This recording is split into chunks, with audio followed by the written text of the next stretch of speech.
Man, for all those self-starters out there like me, it's difficult for you to accept assistance and for you to ask for assistance, but it's also equally difficult when you don't have the support of those around you. So when people aren't pushing you to do your best and achieve your best, it's hard to be motivated to transcend what's regular or what's expected of you, i.e. entrepreneurship. Because as a business owner and as an aspiring business owner, you have to transcend all expectations, because most of the time the individuals that surround you are, have the employee mentality, or they have the I'm gonna give up mentality. Or if you're African American, I would say, anywhere from 40 all the way up to 80% of the people that you associate with have a street mentality. So you're like, well, I'm just going to get it illegally. So that's one of the things that I'm currently trying to overcome, is transcend my own personal bank account, but also I can't approach the market with desperation, because people can smell that and feel that. And I want my approach to be genuine, because anytime my approach has been genuine, I've received extremely higher amounts of success than I have otherwise. So, you know what I'm saying?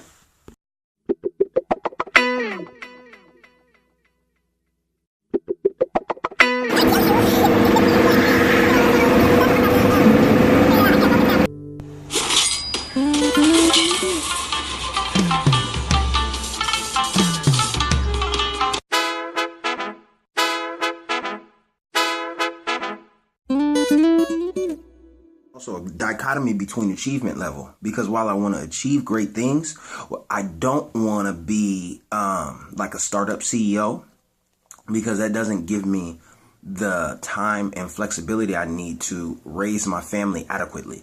So it would put me at a disproportion. So it may have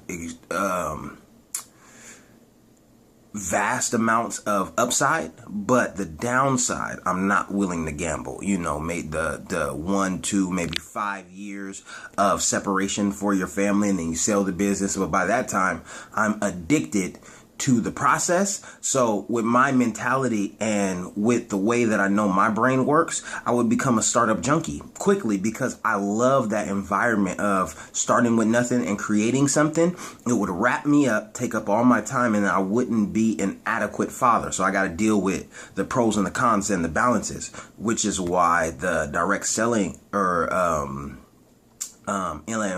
MLM or relationship marketing business models are so attractive. But what's difficult is personal branding. So I always have to be at my A game. So I have to step up my attire, my verbal accountability inside and outside of my professional arena, as well as I'm already extremely extroverted when it comes to my professional environment, but I would have to be even more extroverted to ask the leading questions to get an individual interested in my proposed business. So that's something I'm working on.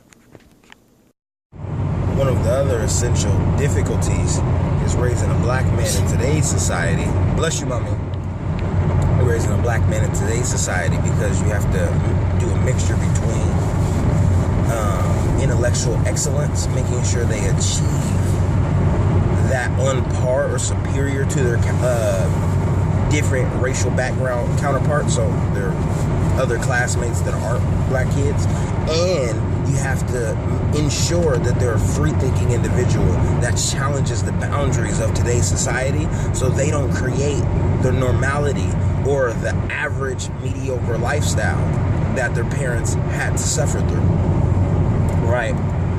So being on the journey to aspire or to pursue entrepreneurship, you also have to keep that parental aspect to you to say, okay, well, I want my children to do more, achieve more, while superseding the racial discriminations that we have to supersede inside of today's educational system. So it's a balancing act, and it's hard work, baby. Let's get it.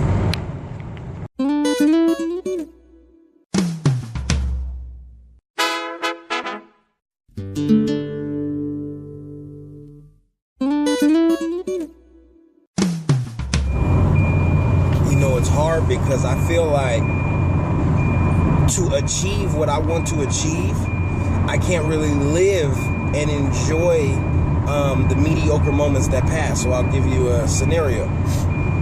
I can't indulge or surround myself with any negativity or entertainment in the form of demeaning my people. So, i.e., ratchet television. I feel like ratchet television or indulging in multiple streams of things like World Star Hip Hop will put my brain in an unproductive state. And if that's what's entertaining me, I will not be forced out of my comfort shell to achieve more, right? Because I grew up with real life ratchet entertainment, right? I've survived levels of poverty that the TV cannot mimic. So because of that, to achieve what I want to achieve, I feel like I gotta vibrate at a higher level. I have to conduct myself in a different manner to receive those different results. But it's hard because when you're surrounded by individuals, or when you're in the age group or age gap that I'm in, the constructive criticism that you receive is one of two ways. Well, sit down, young brother. You know, the best thing that you could receive is Medicare and you know, structure and job security, right? But that shit does not enable me to give my mama a house. My mama need a house, bruh. You feel what I'm saying? Like, what is you talking about? Like, man, you know, I made a lot of mistakes in life, and you know, the best thing I could have done was stick it out and move up. Man, so that means by the time I retire is when I'll be able to buy my mom a house. I.e., she won't be here no goddamn more. That don't make no sense to me. It don't make no sense to me, man. It doesn't make sense. Or, well, you know, let's just live for the moment. Let's kick it and let's do this. But while you're living for the moment, you're wasting all of your money. You're not thinking about savings. You're not thinking about investing. And you're not thinking anything about increasing your income to change the scenarios, change the situation, and to change your financial forecast. So I got to do different. I got to think different so I can achieve different. You feel what I'm saying?